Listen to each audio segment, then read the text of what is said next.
Olá, pessoal, sejam todos bem-vindos. Eu sou o professor Marcos Lima e estou hoje com o professor Francélio Cavalcante.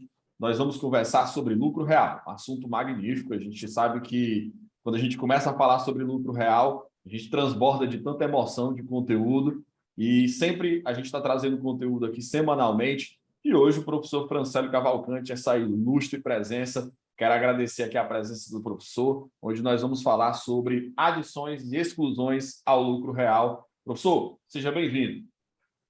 Olá, Marcos, obrigado pelo espaço, pelo convite, pela oportunidade de discutir esse tema tão interessante. Olá também a todos aqueles que nos assistem, né? É um prazer enorme estar aqui discutindo e podendo contribuir de alguma maneira com o aprendizado dos colegas. Excelente, professor. Professor, hoje a ideia é trabalhar sobre a ótica do lucro real, mas de um ponto de vista econômico. Econômico, principalmente, nas possibilidades da gente trazer aqui para o nosso público, para quem nos assiste, sobre o que são adições, o que são exclusões, de uma forma bem leve. A gente está aqui em plena quinta-feira, aqui no Ceará a gente chama de quinta-feira do caranguejo, né? Então, depois eu sei que a gente vai fazer uma belíssima de uma janta, e eu quero trazer um conteúdo leve para que a gente não expurgue o lucro real como sendo aquele negócio macabro, né? Muita gente acha esse negócio é difícil, esse negócio é difícil, e não é. A gente pensou em trazer logo o professor Francélio Cavalcante, porque a linguagem dele é uma linguagem técnica e extremamente agradável. Eu sou altamente... eu sou um cara que admiro muito o trabalho do professor Francélio, é um dos meus mentores, e a gente trabalha muito o lucro real há muito tempo. O professor tem bem mais experiência do que eu em relação a esse tema, e ele vai trazer com toda a experiência dele sobre essa ótica. E a ideia é descobrir por que esse lucro real ele pode ser uma forma mais econômica para fins de tributação para o ano de 2022 e para o ano principalmente de 2023. Agora que a gente está na metade do ano, ainda é possível aderir a algumas questões do lucro real, fazer algum tipo de ação a título de tributação, sim, em algumas pequenas situações, mas o foco mesmo vai ser o trabalho para você se preparar para 2023. Então, assim, nós vamos trabalhar esse conteúdo, essa temática, e eu vou trazer aqui um mapa mental, vou construir um mapa mental ao vivo com vocês agora. Imediatamente a gente vai sair construindo. O professor Francélio vai falando alguns conceitos técnicos e eu vou trabalhando a construção desse mapa mental. No final dessa aula, pessoal, eu vou disponibilizar, vou pedir para a minha equipe disponibilizar esse mapa mental que a gente vai construir aqui na hora, né? Imediatamente a gente vai liberar esse mapa mental para todo mundo que solicitar para a gente no chat do YouTube, no chat da plataforma, onde você estiver nos assistindo, para que a gente possa liberar esse conteúdo, beleza? Bom, professor, basicamente, o que a gente vai trabalhar, eu estou aqui sempre trabalhando com dois monitores, então a ideia sempre é ficar acompanhando o conteúdo e o mapa mental que eu vou compartilhar a partir de agora. Eu vou mostrar para vocês, a gente vai compartilhar esse mapa mental. Dá para visualizar aí, professor? Tranquilo, está ótimo. Tranquilo? Show. Bom, qual é a ideia aqui? Tá? A ideia é a gente construir, fazer um objetivo da aula de hoje. O objetivo da aula de hoje é trazer para você um modelo, certo, de interesse. Eu quero despertar em você um interesse pela temática do lucro real.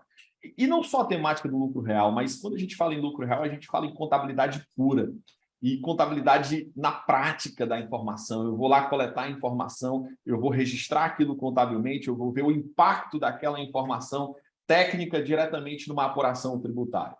E quais são as oportunidades que eu posso ter com o lucro real? Quais são as oportunidades de mercado que eu posso levar para dentro do ambiente em que eu estou trabalhando, do ambiente em que eu estou inserido, que eu posso ter esse conteúdo tão valioso para poder valorizar o meu passe, para poder valorizar a minha prestação de serviço, os meus honorários e até mesmo valorizar o momento em que eu estou trabalhando como funcionário de um escritório de contabilidade, ou até mesmo eu estou trabalhando para uma empresa que é do lucro real. Quais são essas oportunidades? Eu preciso estar bastante atento. Se você estiver atento a essas oportunidades, você vai ficar atento agora, principalmente, a trabalhar o lucro real, especificamente no seu dia a dia, e com esse conteúdo que a gente vai liberar agora à noite, com muita técnica. O que eu quero chamar agora o professor Francélio E a gente vai fazer um negócio aqui bacana. A gente dificilmente faz isso, professor, mas eu vou ser o seu braço aqui. Eu vou desenhar o mapa mental conforme as suas explicações. E aí a ideia, professor, é a gente trabalhar aqui especificamente adições e exclusões. Se você quiser contextualizar o lucro real para todo mundo entender de maneira muito sintética e a gente entrar realmente no conceito de adições e exclusões, e aí a gente entende como é que é o fluxo. E aí passo a palavra para você e eu sou seu auxiliar de aula hoje, durante essa noite. Combinado? Rapaz, é um luxo ter esse auxiliar, né? É um verdadeiro prazer. Marcos, assim, antes de fazer a contextualização conceitual, né, sobre lucro real, sobre adições e exclusões, nas suas palavras aí fica nas entrelinhas, e eu já vi muito você falando sobre isso, que às vezes você perde oportunidades por não saber trabalhar com lucro real, não se sentir seguro com o lucro real. Eu costumo trazer para os meus alunos uma analogia que você ser um contador, uma contadora, e não trabalhar com lucro real, é como se você fosse um jogador de futebol que tivesse a oportunidade de jogar em um time famoso da Série A do Brasil, ou até mesmo no exterior, e se conformasse em jogar a segunda ou terceira divisão. Não estou aqui querendo de maneira nenhuma desqualificar quem trabalha com Simples Nacional e lucro presumido, não é isso. Mas é porque o status de contador, de contabilidade, a contabilidade em sua essência, ela é real. A contabilidade ela é real, ela é fidedigna. Então, se você não trabalha com uma contabilidade verdadeira, se você não está apto para isso, você está, talvez inconscientemente, conformado em jogar a segunda divisão.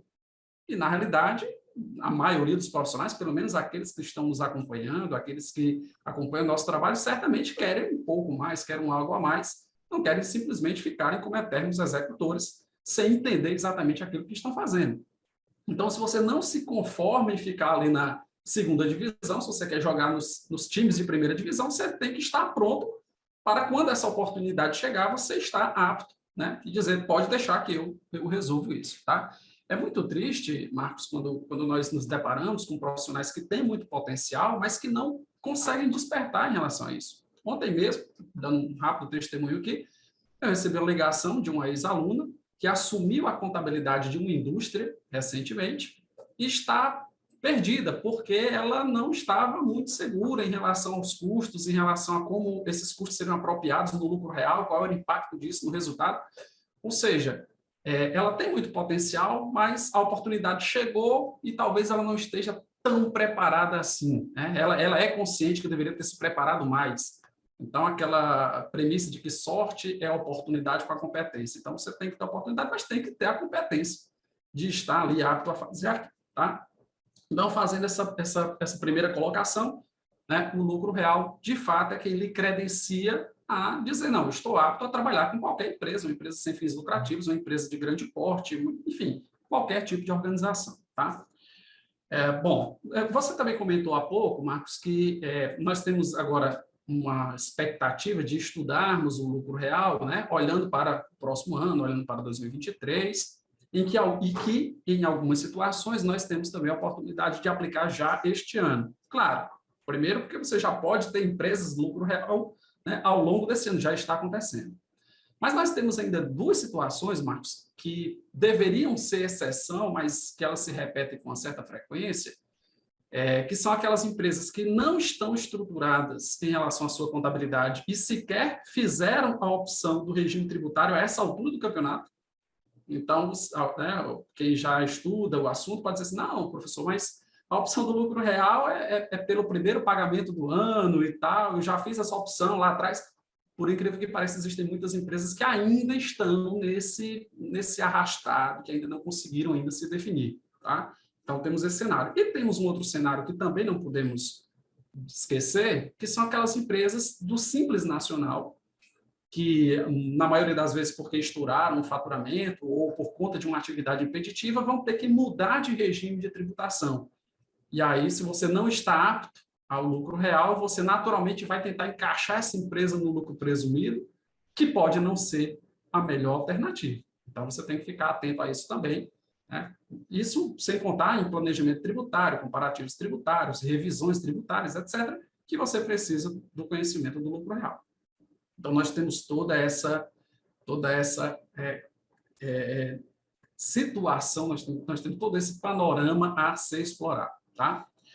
Bom, em relação ao lucro real, eu costumo dizer que é o sistema tributário, é a forma de tributação, é o regime tributário mais fácil de ser compreendido em relação à sua essência. Em relação à sua essência. Por quê? O próprio nome já é bem sugestivo. O que é o lucro real? É o seu lucro verdadeiro, é aquele lucro que você conseguiu aferir ali nas suas transações comerciais, na sua prestação de serviço, onde você tem uma receita, um esforço de aumentar o seu patrimônio, você tem custos e despesas inerentes àquela atividade.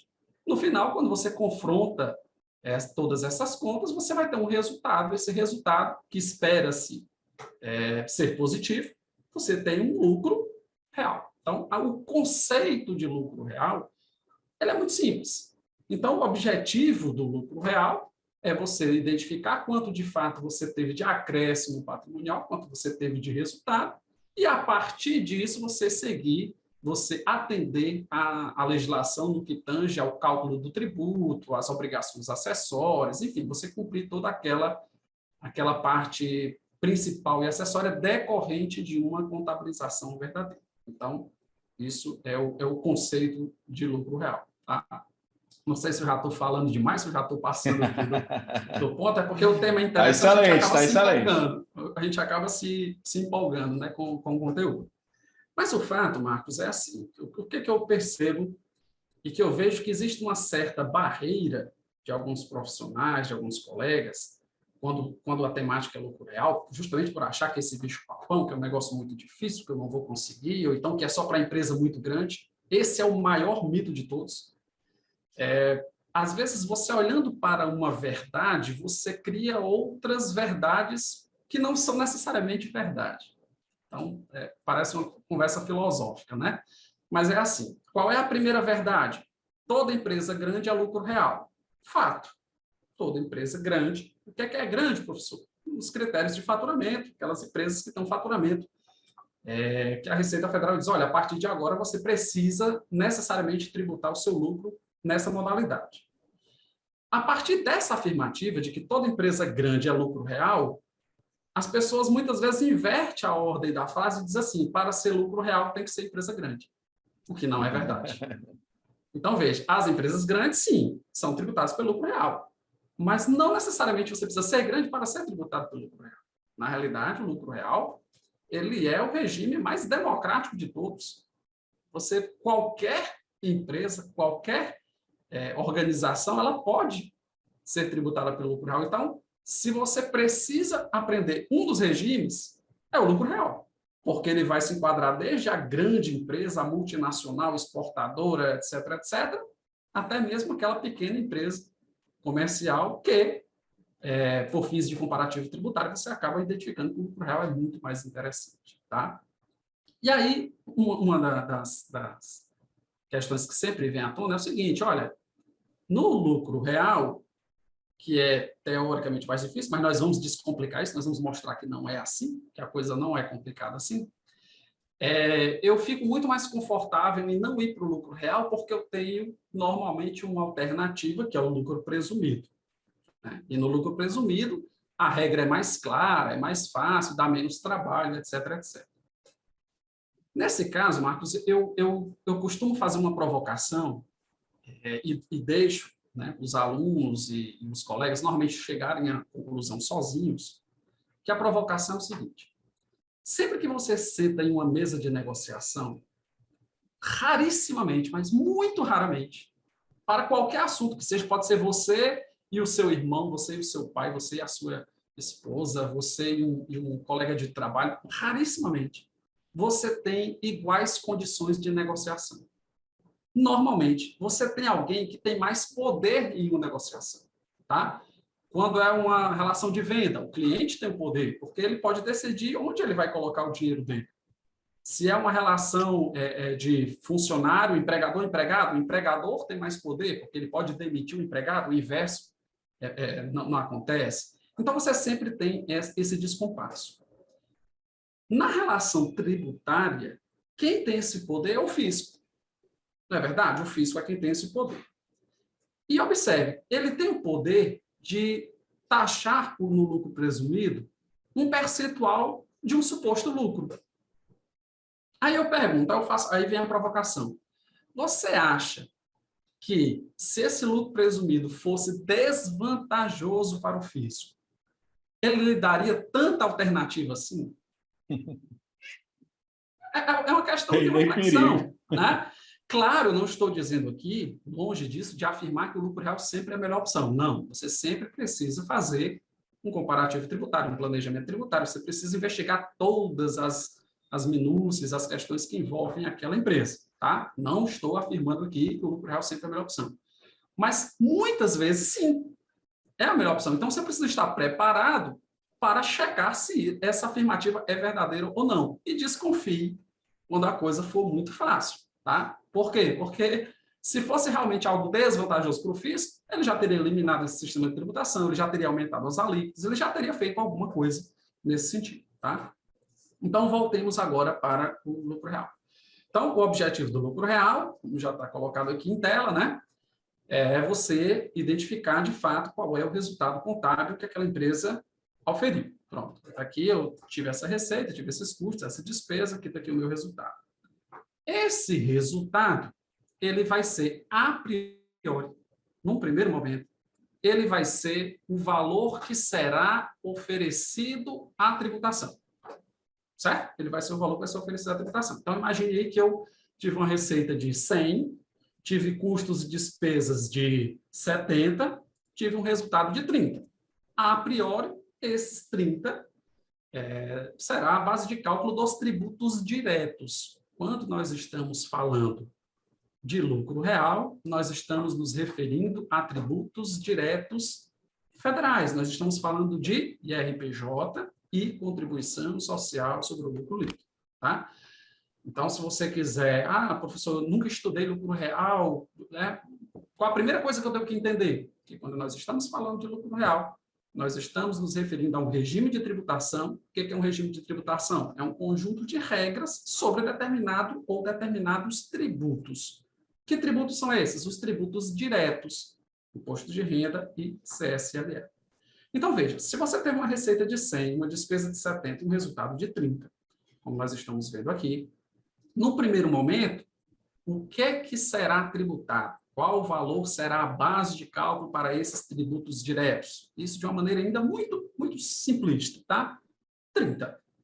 Por quê? Porque a receita, aí vem uma piadinha antiga, né?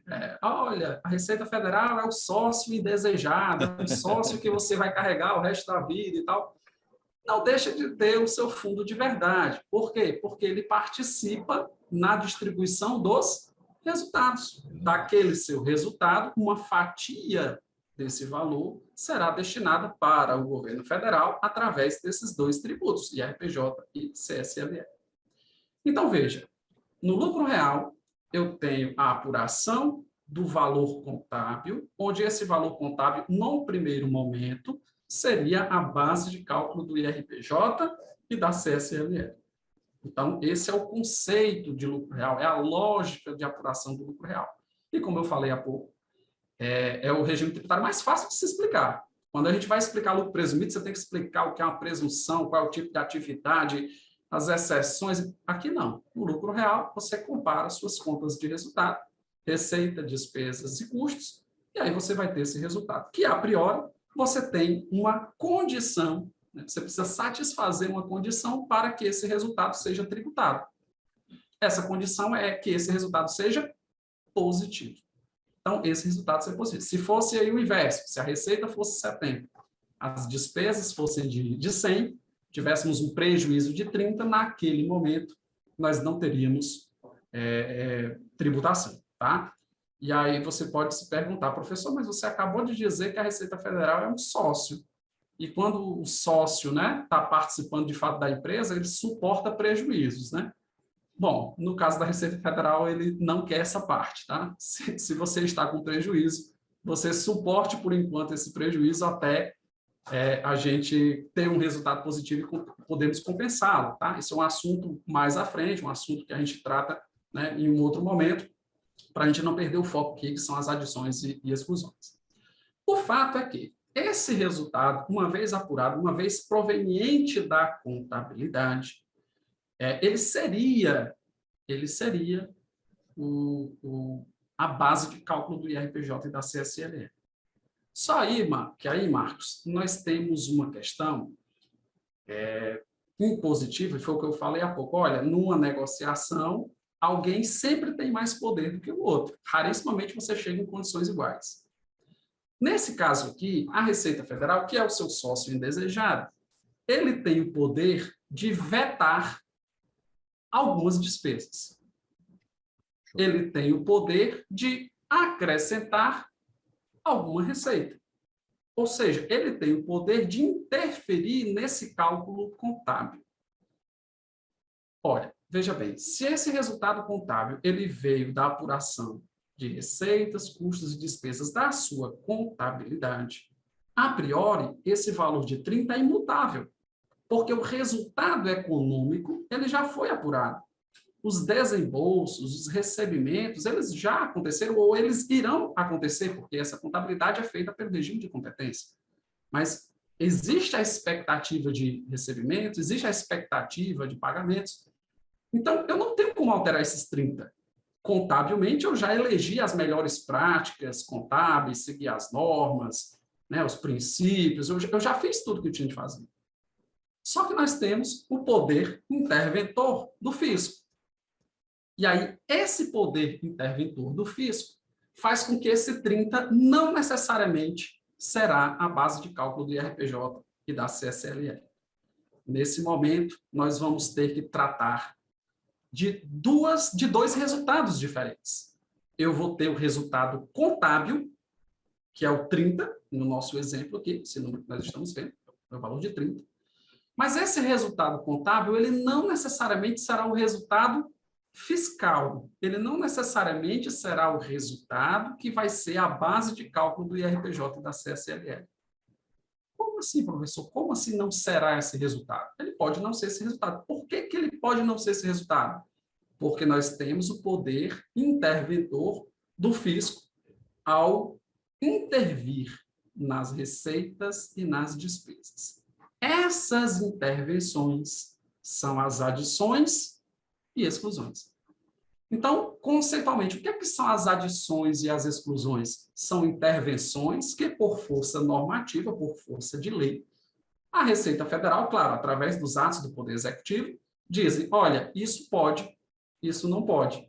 Nessa situação você faça isso, nessa situação você não pode fazer aqui. Então, perceba, num cenário ideal, num cenário simplista, nós temos a apuração do resultado contábil e esse resultado contábil serviria de base de cálculo de RPJ-CSLL. Entretanto, a Receita Federal pode intervir. Como é que ela intervém? Dizendo, isso aqui você vai ter que considerar, isso aqui você não pode considerar. Nessas situações, você vai ter que manipular, você vai ter que alterar esse cálculo. E aí você vai ter, nesse momento, duas informações diferentes, um resultado contábil e um resultado fiscal, ou um resultado contábil ajustado, ou um resultado para lucro real, ou um resultado proveniente de LALU. O nome você vai encontrar diversos, tá? A depender de quem esteja explicando, mas a lógica é a mesma. Você vai ter um resultado estritamente contábil e você vai ter um resultado ajustado, que será oferecido à tributação. Show. Professor, esse resultado contábil, ele sempre vai ser receitas, despesas e eu chego àquele resultado verdinho que a gente está vendo. Né?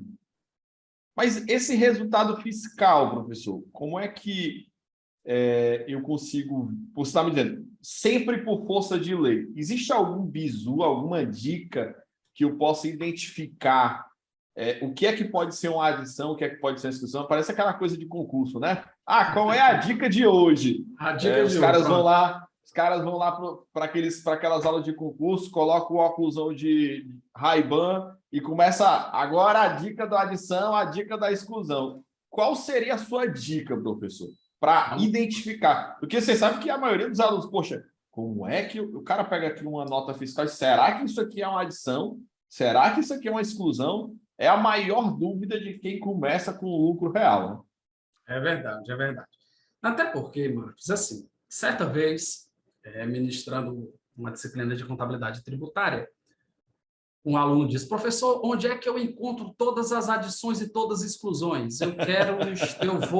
Eu vou saber de todas, eu vou entender todas, porque, enfim, eu quero estudar isso a fundo. Aí eu disse: olha, se você quiser de fato enxergar todas as adições e exclusões, o local mais próximo que você vai encontrar isso que você está querendo são os anexos 1 e 2 da Instrução Normativa 1700. Então, lá na Instrução Normativa 1700, você tem dois anexos, tem outros anexos, mas o anexo 1 e o anexo 2, ele traz lá a listagem das adições, a listagem das exclusões. Professor, todas estão lá?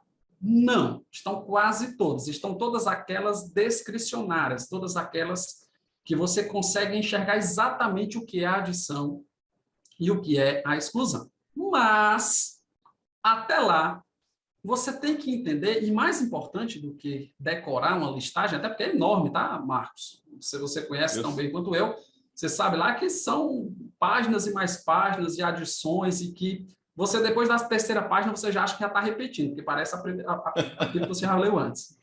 Então, mais importante do que decorar isso, claro que é importante você saber a fundamentação legal, claro que é super importante você saber onde pegar uma informação mais confiável para você elaborar um parecer, para você elaborar uma consultoria, enfim, para você ter segurança naquilo que você está informando. Só que no dia a dia ninguém vai fazer isso. Como você citou agora, ninguém vai pegar aqui uma nota fiscal e vai dizer assim: eu vou pegar cada nota fiscal, cada documento, né, e vou lá olhar se está num desses anexos. Ninguém vai fazer isso. Você precisa entender a lógica. Você precisa entender o conceito. E aí é onde a gente vai entrar aqui nessas dicas, tá? Então, eu vou tentar resumir em uma dica que vai envolver pelo menos 80% a 90% das transações. Certo? A questão é a seguinte. Eu falei há pouco que o fisco, que a Receita Federal, tem o poder de intervir nesse cálculo. Essa intervenção são as adições e exclusões. Quando é que você deve se preocupar com uma determinada despesa, imaginando que ela venha a ser uma adição? Tá? Sempre que você tiver uma situação onde a Receita Federal entenda ou possa entender que aquela despesa não é necessária para a atividade fim, que ela é dispensável da atividade social da empresa, do objeto social da empresa, provavelmente essa despesa terá que ser adicionada. Nesse contexto, você tem situações, vamos assim dizer, até esdrúxulas, como, por exemplo, uma empresa que pagou uma despesa, feriu o princípio da entidade. Ele pagou uma despesa que não era da empresa. Óbvio, se o fisco está dizendo: olha, empresa, eu sou seu sócio, você querendo ou não, sou seu sócio. Eu não aceito que você pague despesas que não são suas. Que seja de um sócio, que seja de uma empresa coligada, que seja de uma outra empresa de um mesmo grupo econômico, não interessa. Se essa despesa não é sua, eu não aceito. Então, esse é o exemplo mais grosseiro, vamos assim dizer, mais óbvio, né? Por questões lógicas. Se você vai pagar uma despesa que não é sua, como é que eu vou acatar isso? Aí você pode dizer assim: professor, mas o dinheiro saiu do caixa. A empresa de fato pagou. Tudo bem, você pode até ter uma interferência no resultado econômico, mas no resultado que vai ser ofertado a tributação, não. E aí, o que eu vou fazer? Você vai ajustar aquele seu resultado contábil com essa adição. Você vai ter que ajustar com isso. Esse é o exemplo mais banal, mas infelizmente ainda acontece muito, né? Não deveria, mas ainda acontece muito. O não cumprimento do seguir à risca o princípio da entidade. Ah, professor, mas isso não acontece, então eu posso ficar tranquilo? Também não. A Receita Federal, eles, olha, tem algumas coisinhas que estão em nome da sua empresa que não é necessário que você faça, que você tenha esse gasto. Por exemplo, multas punitivas. Esse é o exemplo que abrange a maioria das empresas, tá? Francélio, o que vem a ser uma multa punitiva? Por exemplo, poluir o meio ambiente. Você não pode poluir o meio ambiente. Fato. Se a sua empresa, de alguma maneira, descarta resíduos de maneira errada, vem lá a prefeitura, né, órgão estadual, o IBAMA, seja lá quem for, lhe multa. Prejudicar o meio ambiente faz parte da atividade social daquela empresa? Não. Mas a multa aconteceu. É uma despesa? É uma despesa. Interfere o resultado? Interfere o resultado. Posso reduzir da base de cálculo dos tributos? Não. O que você vai ter que fazer? Adicionar aquele valor, porque o fisco vai dizer, eu não vou pagar, porque quando você não reduz a base de cálculo, o fisco indiretamente está sendo afetado no valor que ele vai receber dos tributos. Então, o fisco diz, olha, eu não vou acatar a sua que a sua má administração afete a base de cálculo do meu tributo. Então, você vai lá, ajusta esse resultado econômico, incluindo essa despesa aqui, dessa multa, por exemplo, por ter agredido o meio ambiente. Dando um exemplo da nossa área fiscal, né, que a gente tanto gosta, você não mandou lá obrigações acessórias, SPED, DCTF, né, não mandou. O que vai acontecer? Multa. Não enviar obrigações acessórias, não cumprir obrigações acessórias. Faz parte da atividade fim da empresa, do objeto social, do que é necessário para que ela consiga exercer o seu papel social? Não. Mas é uma despesa. O que você vai ter que fazer? Você vai ter que adicionar essa despesa. Então, o Bizu, a dica, Marcos, até porque o nosso tempo, né, a gente tem que ser muito objetivo, claro que a gente, num segundo momento, a gente explica isso com maior detalhamento, mas a dica é a seguinte, olha, sempre que você se deparar com uma situação onde você consiga fazer esse questionamento, onde haja essa dúvida, se aquela atividade é necessária ou não, se poderia ter sido evitada, provavelmente esse item vai representar algum tipo de ajuste no cálculo do lucro real.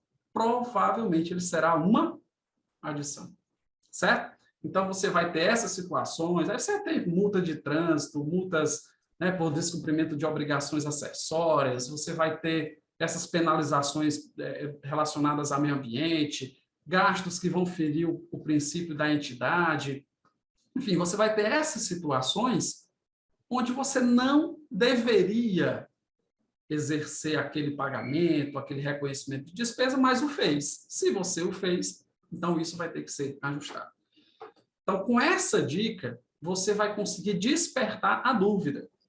E aí, claro, despertando essa dúvida, você vai, né, havendo a dúvida ainda, você vai atrás da legislação para confirmar se aquilo realmente procede ou não procede.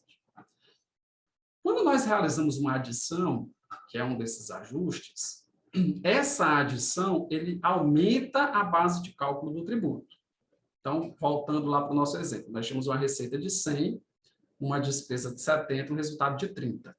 Se desses 70, imaginemos que tem 10, que são essas despesas que o fisco não acata, que ele não aprova, que ele não autoriza. E você vai ter que adicionar esses 10, significa dizer que você vai ter um resultado contábil de 30, mais 10 que o fisco não autorizou você, ele não chancelou aquela despesa, e o seu resultado tributável, o seu resultado fiscal passa a ser 40. Então, perceba, o seu resultado contábil vai ser 30, mas o seu resultado fiscal, o seu resultado ajustado, o seu resultado de base de cálculo para IRPJ e CSLL vai ser 40. Porque aí eu estou eliminando os efeitos daquelas despesas que não são admitidas pelo fisco. Aí, pessoal, vamos lá. Se é para aumentar a base de cálculo e, consequentemente, aumentar o valor dos tributos, por uma questão óbvia, nós vamos ter uma listagem de adições muito maior e muito mais intensa e muito mais provável do que exclusões. Por quê? Porque a exclusão é o caminho inverso. É quando você vai tirar da base de cálculo, você vai reduzir a base de cálculo. Reduzir a base de cálculo significa dizer pagar menos tributo. Então, nesse caso, você tem uma listagem desse tamanho para adições e uma pequenininha para exclusões. O que será, Né? Por que será, né? Enfim, né? Digamos que o fisco não investiga muito para sugerir novas exclusões. Mas nas exclusões também tem uma dica, tá? Existem algumas situações, né, específicas que você vai ver lá no anexo 2 da Instrução Normativa 1700, mas tem uma dica aí para as exclusões, que é o seguinte: normalmente só é excluído aquilo que de alguma maneira já foi tributado. Então, veja, para as adições, qualquer coisa que não era necessária, qualquer despesa que não era necessária, está reduzindo a base de cálculo. Já nas exclusões, você vai ter, normalmente, valores que, por algum motivo, já foram tributados em algum momento. Ou uma receita que veio de uma outra PJ, ou algum tipo de receita que não vai ter interferência no resultado, ou algum tipo de receita que tem algum tipo de benefício fiscal e previsto em lei, aquilo não vai ser tributado. Ou seja, para ser exclusão, ou já foi tributado, ou é algo que previamente já tinha algum mecanismo legal para que não haja a tributação. Se você se deparar com uma dessas situações, liga o sinal amarelo, vai lá na legislação, aí sim você procura o caso específico, né, para ver se aquilo se enquadra de fato em uma exclusão. E sempre com muito cuidado, com muita cautela, porque esses valores, tanto das adições quanto das exclusões, eles ficam explícitos na memória de cálculo, vamos chamar por enquanto de memória de cálculo do IRPJ e da CSLL, ou seja, eles são facilmente auditáveis, eles são facilmente identificados. Então, você tem que, de fato, realmente ter segurança naquilo que você está evidenciando, naquilo que você está expondo, e tem que ficar alerta, porque no dia a dia, no cotidiano, você não vai ficar olhando, né, anexo e tabelas o tempo todo. Então, você tem que ficar muito mais antenado nos gatilhos, e aí sim, uma vez que você acende aquela dúvida, você vai lá na legislação, consulta, e aí sim dá o tratamento correto na apuração desses tributos. Show de bola, professor. Eu acredito que essas duas dicas aqui, tanto para as adições como para as exclusões, foram matadoras, foram indispensáveis aí para que você possa operar com o lucro real. E você já pode perceber, conjuntamente aqui, que entender destes ajustes é de fundamental importância para avançar com o conteúdo mais profundo sobre o lucro real. Então, Marcos, eu tenho só essas dicas, eu consigo desenvolver bem o lucro real? Claro que não. A gente está falando aqui em menos de uma hora sobre a quantidade de conteúdo envolvendo um processo que é tão complexo, porém necessário. E eu adorei a metáfora que o professor utilizou sobre: será que você quer ser um jogador de segunda divisão ou você quer ser um jogador de primeira divisão? E para ser um jogador de primeira divisão, para você jogar na primeira divisão, você precisa entender do lucro real, sim. E valorizar esse conhecimento, esse conteúdo, transformando isso em monetização. Ou seja, você adicionar esse conteúdo, esse valor intangível ao seu valor da prestação de serviço, à sua remuneração e tudo mais. Por isso, nós estamos aqui, professor, desde segunda-feira. Nós estamos com uma metodologia, digamos assim. Estamos em período de férias, em pleno mês de julho, e esse mês de julho, nós, especificamente nessa semana, nós constituímos um negócio bacana, que foi a apresentação do curso de especialista no lucro real, no qual você também faz parte da equipe de professores, conjuntamente com mais outros 2 cursos, que é o curso Formação em Analista Contábil e o treinamento online do SPED-ECF, que está com prazo agora, hein? Com prazo até o último dia desse mês, último dia útil desse mês. Está chegando. Então, está chegando. Tudo isso se conectando, mas, obviamente, o que eu quero falar com você é sobre o curso de especialista no lucro real. É uma formação de lucro real específica que tem um método específico, uma metodologia específica que está dividida em algumas etapas. Eu vou lhe mostrar aqui como é que está dividida essa etapa. O professor Felipe, eu e o professor Francélio somos professores desse curso, especialista em lucro real. É um curso que tem algumas etapas divididas em módulos. Tem o módulo de estrutura básica da tributação no lucro do Brasil. Tem um trabalho específico sobre conceitos e estrutura conforme o regulamento do Imposto de Renda de 2018. Depois, a mesma lógica utilizando a Instrução Normativa 1700. Depois, a gente trabalha o lucro real linkado à não cumulatividade de PIS e COFINS. Trabalhamos também o lucro real no que se refere a situações complexas, várias aulas trabalhando situações complexas, com subvenção governamental do imposto de renda, subvenção governamental do que se refere a ICMS também, impactos disso na apuração do lucro real. A gente incorporou um módulo de contabilidade prática somente para as empresas do lucro real. Nós ensinamos a fazer o processo prático contábil, registro contábil, conciliação e tudo mais. A gente incorporou a escrituração contábil fiscal somente para o lucro real e diversos bônus somente nesse treinamento. Diversos bônus. Bônus de SPED contábil, bônus de SPED ECF, planejamento tributário e várias aulas ao vivo, como essa que está acontecendo hoje, que vai ser incorporada também no material, que vai ser incorporada também na nossa plataforma. Mas, melhor de tudo, professor, é que, além disso tudo, nós estamos constituindo um bônus não, um combo, que é o combo de férias, que nós estamos chamando aqui essa semana, e esse combo de férias junta o curso do lucro real, o curso Formação e Analista Contábil, que trata de contabilidade prática específica para empresas do Simples, contabilidade prática específica para as empresas do lucro presumido, para as entidades sem fins lucrativos, para as empresas do lucro real, e a gente trabalha especificamente diversos processos práticos de análise, de demonstrações contábeis, de indicadores. Lá, com a professora Catarina Amaral, a gente trabalha todo esse engajamento contábil.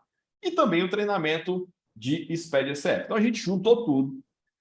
E eu estou, assim, sob pressão aqui de não, mas eu estou agora, tá, professor? Liberando junto com esse combo. A gente não fez isso durante essa semana. Tudo isso, cada treinamento desse, o treinamento do Formação Especialista do Lucro Real custa R$ 1.997.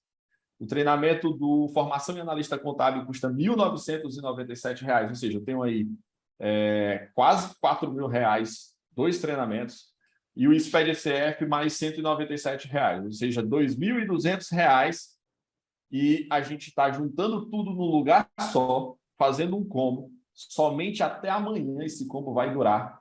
Não tem mais choro, não tem mais vela, a gente não vai expandir esse prazo, somente até amanhã, por R$ 997. E pagando assim, menos contra que o valor todas, do curso, né? menos que o valor de um curso, professor. Eu vou dizer outra coisa. Contra todas as decisões aqui administrativas, eu ainda vou incluir o seguinte. Eu vou incluir esse livro, Descomplicando o Setor Contábil, 101 Perguntas e Respostas. Esse livro foi escrito por mim e pelo professor Felipe Guerra. Ele trata de registros contábeis na prática, somente para os 20 primeiros inscritos nesse combo. Então, valendo a partir de agora, nossa equipe está colocando o link do checkout, o link do acesso a esse combo. É um combo que vai juntar todos esses cursos num lugar só e vai transformar todo esse conteúdo em algo prático. Eu quero te ajudar a monetizar esse conhecimento para que você transforme isso em valor agregado na sua prestação de serviço, na sua remuneração de trabalho e tudo mais. Portanto, tudo isso por R$ 997, somente os 20 primeiros vão levar o livro diretamente em casa. Tá bom, professor, para você? Rapaz, sempre existe aquela desculpa, aquele chororô, né, de que eu não aprendi isso, como é que eu vou aprender isso na prática, na faculdade não deu certo, e muitas vezes a pessoa fica patinando, olhando qualquer coisa aí na internet, diz que vai estudar amanhã e não começa, e aí acaba não evoluindo. Tá aí uma oportunidade de pegar muito conhecimento correlacionado, o que é muito importante, porque você tem a escrituração contábil, né? Depois você tem a apuração do lucro real para jogar na primeira divisão, como a gente está usando aqui a metáfora, e ainda as obrigações acessórias, né? Que são inerentes da atividade contábil. Então, eu vejo como uma excelente oportunidade, e aí cabe cada um fazer essa reflexão, né? O que você quer? Então, para onde é que você quer? Onde é que você quer chegar? O que você está disposto a fazer? Então, se você de fato quer avançar, quer evoluir, está aí uma ótima oportunidade, como eu disse. São várias coisas, na realidade, pelo preço, por menos de um preço de um curso normal, né, como se vê aí no mercado. Pessoal, vamos fazer o seguinte: clica no link aqui embaixo que os meninos estão colocando agora no chat. Fala com a nossa equipe de consultores, fala com a Thaís, fala com o Wanderson, e qualquer coisa eu estarei à disposição. Ainda tem mais, hein? Eu até publiquei recentemente agora nos stories, eu sempre atendo os nossos alunos. Se o nosso aluno está com a dúvida, não está conseguindo encerrar a apuração do lucro real, viu, Francélio? Não está conseguindo encerrar a apuração do lucro real, ele marca comigo uma agenda e eu vou com ele ajudar a apurar o lucro real. Nos últimos dias do SPED Contábil, eu ajudei vários e vários alunos na última semana, e assim, os depoimentos são os melhores possíveis. Por quê? Porque a gente faz isso não é por dinheiro, mas é porque a gente gosta de fazer isso. E eu dou assim, geralmente... Tem que acreditar muito no projeto para né, para colocar, de fato, essa exposição toda. Realmente é uma coisa diferente, né? Pelo menos no mercado, eu não conheço nada semelhante. É difícil. Eu sou consumidor de cursos EAD e eu comprei alguns cursos recentemente. Eu queria o suporte. Poxa, alguém pode me atender, pelo amor de Deus? Eu não conseguia suporte, eu não conseguia atenção de ninguém. E assim, para você se reunir comigo, com a equipe pedagógica que a gente tem de consultores, é a maior facilidade do mundo, pessoal. Então, é só marcar, clica no link, vai na agenda, vê o horário disponível, marcou, tira a dúvida e a gente resolve o seu problema. Pessoal, estamos aqui à disposição. Quero te ver do outro lado. Vamos nos encontrar. Eu, professor Felipe, professor Francélio, professora Catarina, lá no Formação Analista Contábil. Quero ver você do outro lado. E não esquece, os 20 primeiros terão direito a o Descomplicando o Setor Contábil. Beleza? Valeu! Valeu!